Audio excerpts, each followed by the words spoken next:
बघतोय, ज्याप्रमाणे 27 फेब्रुवारी हा जागतिक मराठी दिन, 14 सप्टेंबर हा हिंदी दिन म्हणून आपण साजरा करतो, त्याचप्रमाणे जगामध्ये जी भाषा प्रमुख म्हणून पूर्वीपासून ओळखली गेलेली आहे अशी प्राचीन भाषा, या प्राचीन भाषेचा दिन कधी साजरा करतात तर इतर दिवसांना परफेक्ट अशी तारीख आहे, पण संस्कृत ही जी काही भाषा आहे प्राचीन भाषा, या प्राचीन भाषेचं संस्कृत दिन म्हणून या श्रावणी पौर्णिमेला साजरा केला जातो, तो त्या तिथीनुसार साजरा केला जातो।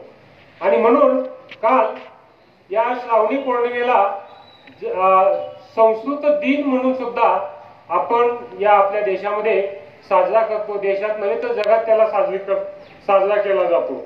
आता श्रावणी पौर्णिमेपासून संस्कृत भाषेत शिक्षण देण्यास सुरुवात झाल्यामुळे तो दिन आपण संस्कृत दिन म्हणून साजरा करतो। आता या संस्कृतचं वैशिष्ट्य काय? संस्कृत आणि संस्कृती, भारतीय संस्कृती टिकवण्याचं काम या संस्कृत भाषेने केलेलं आहे, म्हणून त्या भाषेचं सुद्धा आपल्या जीवनामध्ये अतिशय महत्त्व असणं गरजेचं आहे।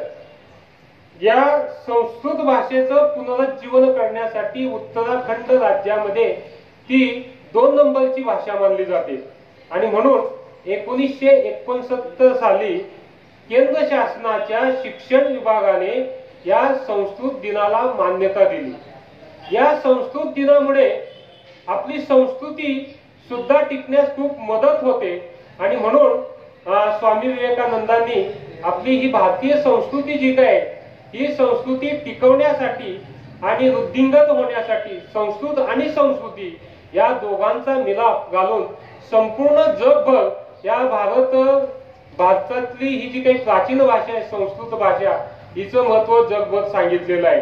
अशा या संस्कृत भाषेमध्ये आपली सुरुवात सकाळी जी काही होते ती अशी होते की कराकडे वसते लक्ष्मी, कर मोले सरस्वती, कर मध्ये तू गोविंदा, प्रभाते कर दर्शनम। हे संस्कृत सुभाषित जे काय, कर म्हणजे हात आणि दर्शन म्हणजे डोळ्यानं दर्शन करतो आपण, म्हणजे ज्ञान इंद्रियाचा आणि कर्म इंद्रियाचा ज्यावेळेस संगम होतो त्यावेळेस खऱ्या अर्थाने आपला दिवस सुरू होतो। आणि त्यामुळे ही संस्कृत भाषा सकाळपासून संध्याकाळपर्यंत झोपेपर्यंत आपण वेगवेगळ्या पद्धतीने आत्मसात करत असतो आणि जगत असतो, म्हणून या संस्कृत भाषेचं आपल्या जीवनामध्ये अतिशय महत्त्व असलं पाहिजे।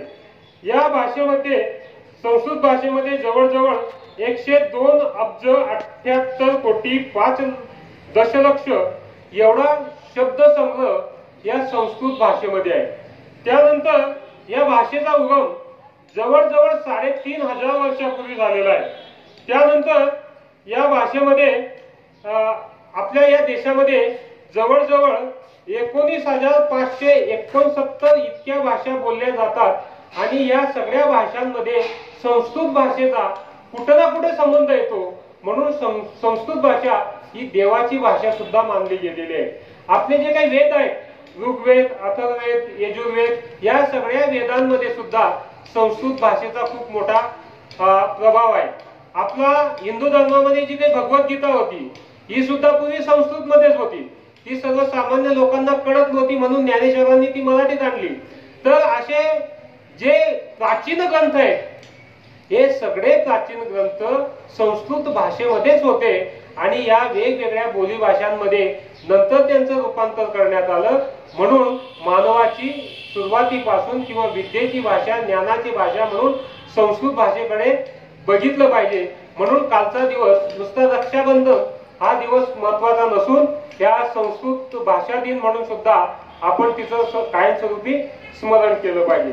त्यानंतर दुसरी एक घटना म्हणजे रविवारी 18 तारीख 18 ऑगस्ट 1872 रोजी आपल्या या पलूस गावच्या वैभवामध्ये ज्यांनी भर पाडली असे पंडित विष्णू दिगंबर पलुसकर, ज्यांना गायनाचार्य म्हणून ओळखलं जातं, त्यांचा जन्म हा मिरजेमध्ये झाला, पण त्यांचे वडील जे काय पंडित विष्णू दिगंबर पलुसकर हे एक कीर्तनकार होते आणि कीर्तनकार असल्यामुळे त्यांनी आपल्या मुलांना या संगीत क्षेत्राकडे कसं वळवलं हे पण महत्वाचं आहे. मूळ त्यांचं आडनाव जे काय ते आताच मला सांगितलंय की त्यांचं मूळ आडनाव गाडगीळ आहे.